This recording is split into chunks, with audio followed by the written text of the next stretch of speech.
Leksiyemizi davamlaştırmaz, hürmetli vatandaş. Endiki leksiya mındaq. Sizlerge belge verdiğimiz bu içe. Bugün Çizdağ 2023 yıl 10. ayının 16. günü şunaqma. Heptiki düşenbe vatandaş.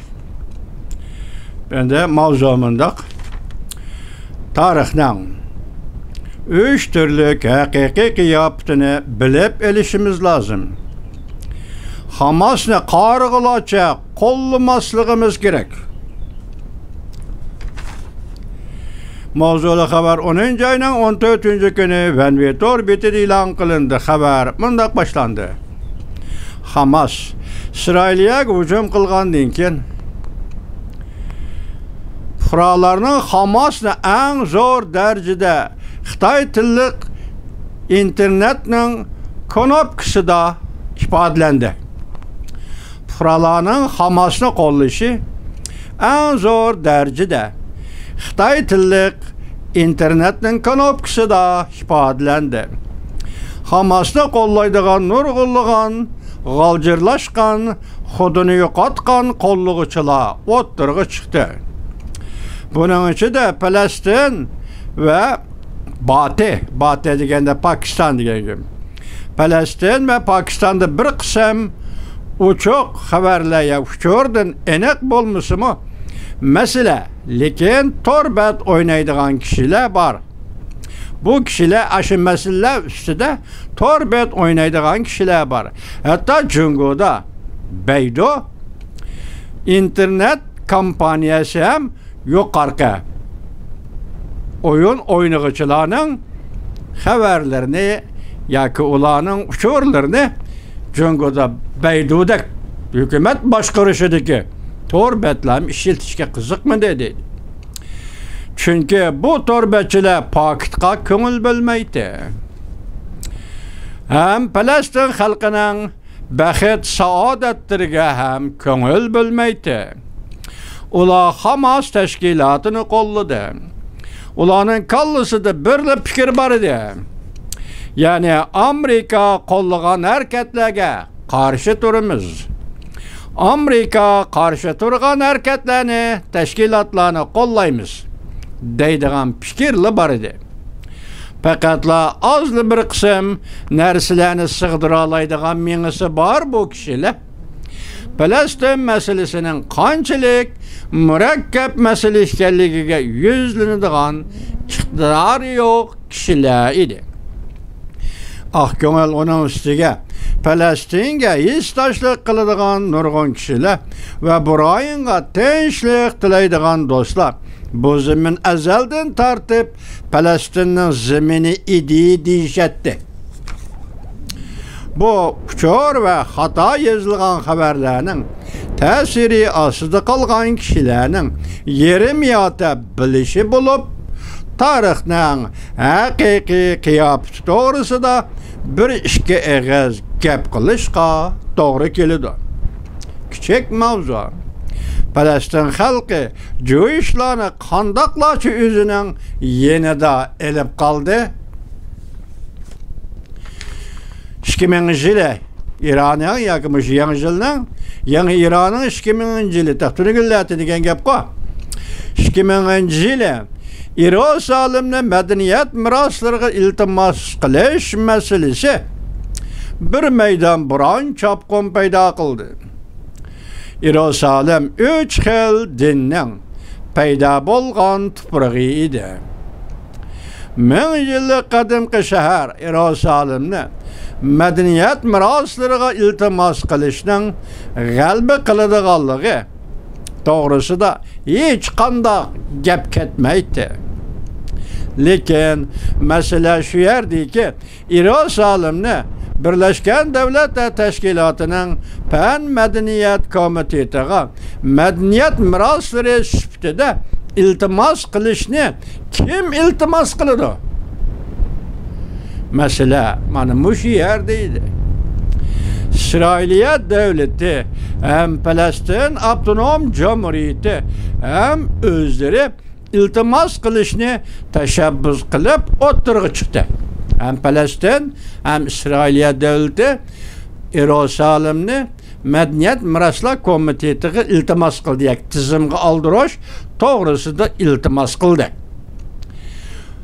Stel oldida o'ltirib, bir-biri bilan yaqinlashdi. Falastinning vakili Valaqtakurlarcha nutq so'zlab iltimosga muhokama nufuzi tiklamoqchi bo'lgandan keyin İsrailiyaning vakili faqat bir jumla söz qildi. Yerusalim shahri qurilganda arablar nadi edi. Demek Birleşken Devletler Teşkilatı münazara muhokama üstülü etrafında Palestinlik erbaplar, Türkiyelik erbaplar, şunun münasebetlik her qaysı devlet erbapları var yerde münazara ketivatıdı, kattı münazara ketivatıdı. Palestin'nin vekili sözlep oldu. Endi nöbet İsrail'nin vekili kelgende, İsrail'nin vekili mundaq dedi.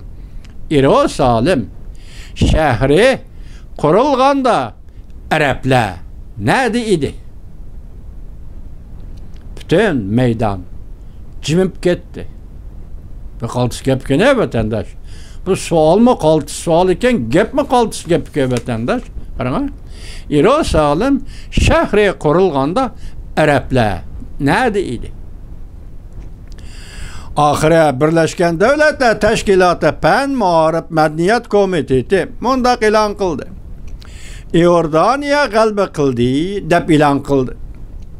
Aslida Iordaniya Falastin bilan İsrailga talash tortish qilayotgan fursatdan foydalanib Pen Madaniyat Komitetiga rasmiy iltimos sunib Iordaniya podshosi Podshoh Hoshim cemaatining tarixda bu shaharni muhofazat qilganligini sabab qilib ko'rsatdi.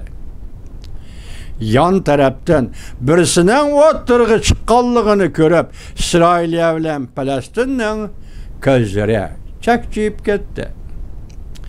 Yan tarafdan yana birisi o'tirg'i chiqdi. Turkiya bu zaman Falastinga hükümranlık qilganligini ko'zda tutib, Yerusalimni Birleşken Devletler Teşkilatı Pen Madaniyat Miraslariga iltimos qilish bu mening huquqim, bu mening ishim dedi. Men Falastinga hükümranlık qilganda Iordaniyaning podshosi Hoshim podshoh cemaati nerede idi?